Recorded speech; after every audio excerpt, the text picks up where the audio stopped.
Israel Prime Minister Benjamin Netanyahu don blast Australian Prime Minister Anthony Albanese say he betray Israel and abandon Australia Jewish community. As Trump dey try broker peace for Russia and Ukraine wahala, he don dey blow trumpet say he don end plenty wars since im second term start. So how many wars President Trump don really end? We go find out for today Tori. Na PidginToriGlobal be dis, where foreign tori dey drop for your ear with correct Naija Pidgin. If e dey happen forward, we go dey run am here the way you sabi am. Oya make we enter the gist proper. No forget to like, subscribe and turn on notification bell make you no miss any of our videos. Make you still share with your friends, make them too sabi wetin dey happen forward. As Trump dey broker peace for Russia and Ukraine wahala, he don dey blow trumpet say he don end plenty wars since im second term start. For White House talk on 18 August, Trump claim say he don end 6 wars. The next day, the number just jump reach 7. White House even dey shout say Nobel Peace Prize suppose don reach Trump hand for peacemaker-in-chief. But when news media check the matter well, many of the so-called wars na either short clashes, ceasefires or peace agreements wey still dey shake. Israel versus Iran 12-day fight start June 13 after Israel bomb Iran target. US join with strike. Trump later declare online say both sides don agree ceasefire, but Iran call am victory. E no mention ceasefire. Peace no solid as Israel still dey threa ten new strikes. India versus Pakistan. May fight for Kashmir last only 4 days. Trump claim say im midnight talk stop am. Trump claim say na im midnight talk stop am. Pakistan hail am, but India talk say na direct military channel fix ceasefire, no be US. Rwanda versus DR Congo. Rebels M23 seize land for DRC. For June, both countries sign peace deal for Washington. Trump hail am, but since then, dem still dey accuse each other of breaking ceasefire. Rebels still dey kill civilians. Thailand versus Cambodia. Border fight lasts just 1 week. Malaysia mediates, but Trump pressure them with US trade threats. August 7, both countries sign ceasefire for White House. Leaders even hail Trump for Nobel. Ethiopia versus Egypt. No war, na Nile Dam dispute. Trump talk say, if I be Egypt, I go want my water.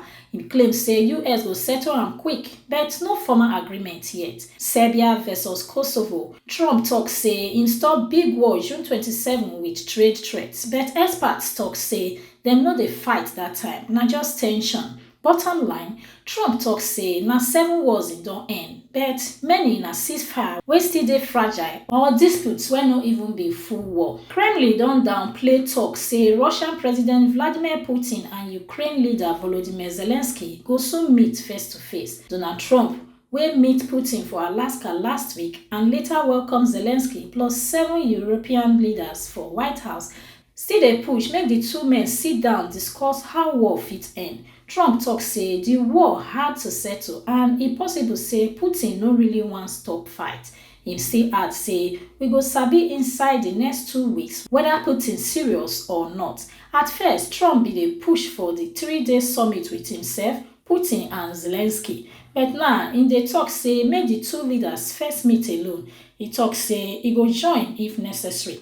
Putin tell Trump on Monday say im open to the idea. But next day, Russian Foreign Minister Sergei Lavrov talk say any meeting suppose start small with expert-level preparation before e fit happen. Russian Deputy UN Rep Dmitry Polyansky still add say nobody reject the talk idea, but e no go just be meeting for meeting sake. White House don confirm say Trump government dey negotiate to collect 10% stake for chip company Intel. Press Secretary Caroline Leavitt talk say the plan na to protect America for both security and economic side. Commerce Secretary Howard Lutnick talk say the government fit change the grants wey dem dey give Intel before to shares. The deal go help Intel build new manufacturing hub for Ohio and also make dem fit compete with Nvidia, Samsung and TSMC wey don dey lead for the AI chip market. Last week, Intel talk say dem still dey fully support Trump plan to boost US technology, whereas Japanese company SoftBank just buy $2 billion stake for Intel, and after the announcement, Intel shares jumped 7% for New York. Experts dey talk say government move dey unusual, but since semiconductors na serious industry wey US no wan depend on foreign hand, e make sense. Some analysts still warn say government ownership fit make Intel business hard more to run and discourage other companies wey wan collect federal grants. America don enter new deportation agreement with Honduras and Uganda as part of their crackdown on illegal immigration. Documents wey news media see show say Uganda gree collect some African and Asian migrants wey first claim asylum for US-Mexico border, while Honduras go carry back some hundreds of deported migrants from Spanish-speaking countries. Human rights people dey vex. Dem talk say dis kind arrangement fit put migrants for danger if dem enter countries wey no dey safe. Uganda talk say dem go only collect people wey no get criminal case, but e still never clear how many dem go accept. Honduras' own agreement na for 2 years and e include families with children. The move join the plenty countries wey Trump government don dey push make dem take deported migrants wey no be from their land. So far, over 12 nations don gree. Last week, US even signed safe third country agreements with Paraguay, while Rwanda gree carry up to 250 migrants, but say dem must approve each case first. UN and other rights groups still dey warn say dis style of deportation fit break international law. Former world champion Julio Cesar Chavez Jr, wey be 39 years old, don enter wahala as dem deport am from US go Mexico and put am for prison. Chavez Jr bin dey fight Jake Paul for Anaheim before ICE officials grab am for Los Angeles for July. Mexico prosecutors dey talk say e dey work as henchman for Sinaloa cartel wey US don tag as foreign terrorist group. Reports show say dem arrest am for Nogales checkpoint on Tuesday morning before dem transfer am go federal prison for Hermosillo, Sonora State. President Claudia Sheinbaum confess say dem deport am and remind people say e get pending case for arms trafficking and organized crime, whereas Chavez Jr lawyer and family dey shout say e no get any cartel connection. The boxer bin hold WBC middleweight title between 2011 and 2012, and im papa na legendary 3-weight champion Julio Cesar Chavez. Israel Prime Minister Benjamin Netanyahu don blast Australian Prime Minister Anthony Albanese say e betray Israel and abandon Australia's Jewish community. Na after Australia stop far-right Israeli politician Simcha Rothman from to enter their country, wey cause Israel to cancel visa for Australian reps wey wan go meet Palestinian authorities. Netanyahu even call Albanese weak politician, but Australian Immigration Minister Tony Burke reply say Netanyahu just dey vex because Australia join UK, France and Canada recognize Palestinian state.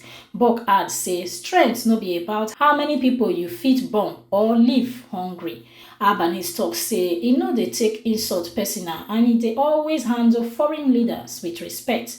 Australia still dey insist say dem no go allow anybody wey wan spread hate or division enter the country. Last year, dem even deny visa for Israel former Justice Minister Ayelet Shaked. Tension between the two countries don rise since Australia announced for early August say dem don recognize Palestinian state to join 147 UN member countries wey don already do am. And the last one for today, Walmart don recall some frozen shrimps for US after FDA detects radioactive materials inside one shipment. The frozen shrimp wey dem sell under Great Value label fit don touch dangerous isotope during transport. One sample test show cesium-137, but FDA talk say the batch wey positive no enter market. People for 13 states, Alabama and Kansas, Florida, Georgia, Kentucky, Louisiana, Missouri, Mississippi, Ohio, Oklahoma, Pennsylvania, Texas and West Virginia don get warning make dem throw away the 3 batches wey e affect. Anybody wey don buy am fit collect refund for any Walmart branch.